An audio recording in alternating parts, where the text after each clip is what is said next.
Assalamualaikum warahmatullahi wabarakatuh. Di video kali ini kita akan menyampaikan hasil pembelajaran kurang lebih selama 1 bulan di Al-Qudwah Islamic Boarding School.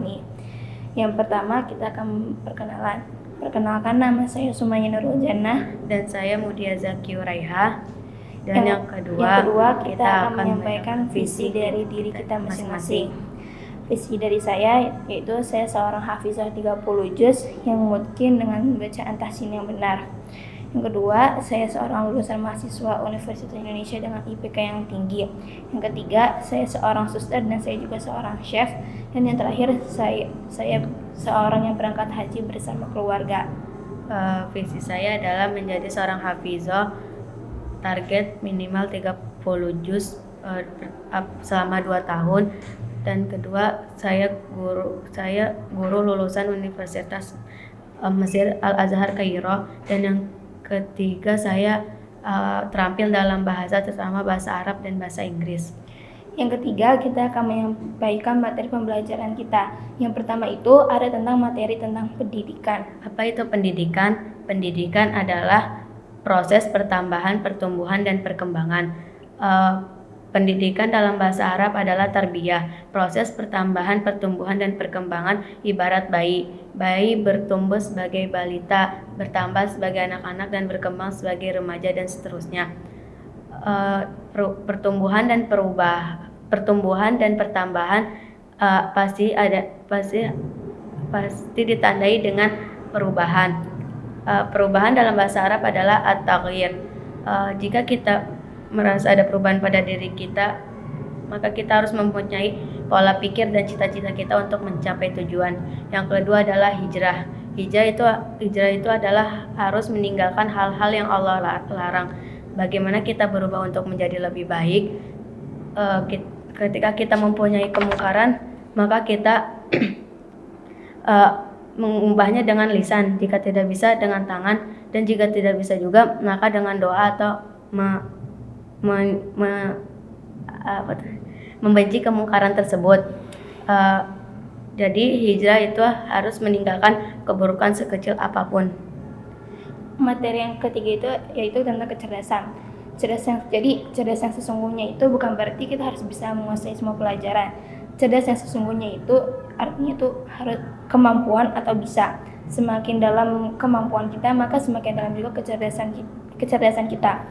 Kecerdasan itu kan butuh belajar kan.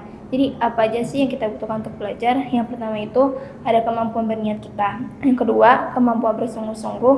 Yang ketiga, kemampuan kita untuk mau berubah. Ada 2 hal yang tidak bisa membuat kita cerdas. Yang pertama itu ada sombong. Sombong itu sebetulnya kayak ketika kita tuh merasa paling pintar di kelas. Yang kedua itu ada pemalu. Pemalunya itu seperti selalu malu untuk bertanya, otomatis juga tidak ada ilmu yang masuk ke otak kita. Supaya kita cerdas, kita membutuhkan target belajar. Jadi target belajar adalah bisa memahami atau memahamikan. Bisa memahami itu contohnya ketika guru memberikan ilmu, kita harus bisa menjadi pendengar yang baik, lalu harus bisa memahaminya.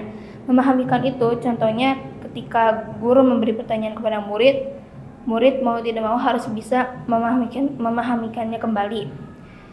Terus jika kita mau cerdas, otomatis kita harus belajar dong. Dan jika kita mau belajar, kita juga membutuhkan guru. Guru itu ibarat dokter, bisa menyembuhkan dan obat buat keyakinan masalah. Jadi jangan pernah menyanyiakan ilmu yang diberikan oleh guru. Materi selanjutnya itu tentang ilmu tajwid. Secara istilah, ilmu tajwid adalah ilmu yang digunakan untuk mengetahui cara memberikan setiap huruf hak dan mustahaknya. Hak huruf adalah makhraj dan sifat asli huruf, sedangkan mustahak huruf adalah sifat huruf yang sekali-kali datang karena ada alasan tertentu. Ilmu tajwid mempunyai 3 nama. Yang pertama ada ilmu tajwid, yang kedua ada fan tartil, dan yang ketiga ada hak tilawah. Hukum mempelajari ilmu tajwid dibagi menjadi 2. Yang pertama, hukum mempelajari ilmu tajwid secara teori, hukumnya adalah fardu kifayah. Sedangkan hukum mempelajari ilmu tajwid secara praktek adalah hukumnya fardu ain. Oleh karena itu, seberusaha mungkin kita harus mempelajari ilmu tajwid agar bacaan Al-Quran kita benar dan bagus. Selanjutnya kita akan menyampaikan bahasa Arab kita. Assalamualaikum. Waalaikumsalam. Kaifa asbahti? Asbahtu wa asbahal mulku lillah. Anti. Wa anti? Asbahtu wa asbahal mulku lillah. Min aina anti? Ana min Depok. Wa anti? Ana min Jakarta. Aina anti? Ana fil masjid. Wa anti? Ana fil masjid kadzalik. Maza sallaiti? Sholaitu zuhra. Maza taf'alina ba'da shalah? Qara'tul Qur'an. Maza darasti? Darastu tafsir.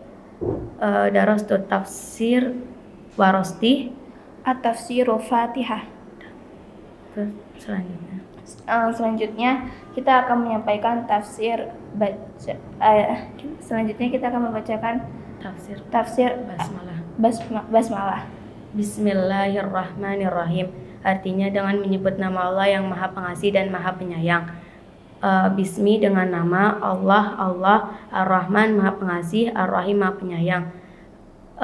Jadi penjelasan ayat tersebut adalah kita harus selalu memulai kegiatan dengan bismillah agar mendapat rahmat Allah. Sikap yang harus kita amalkan dari bismillahirrahmanirrahim adalah selalu mengasihi sesama manusia, karena manusia makhluk sosial, jadi harus saling membutuhkan. Dan harus saling menyayangi sesama manusia, baik yang kecil maupun yang besar. Belajar itu butuh perubahan. Tidak belajar maka tidak berubah, tidak berubah maka tidak belajar. Ma'assalamah. Assalamualaikum warahmatullahi wabarakatuh.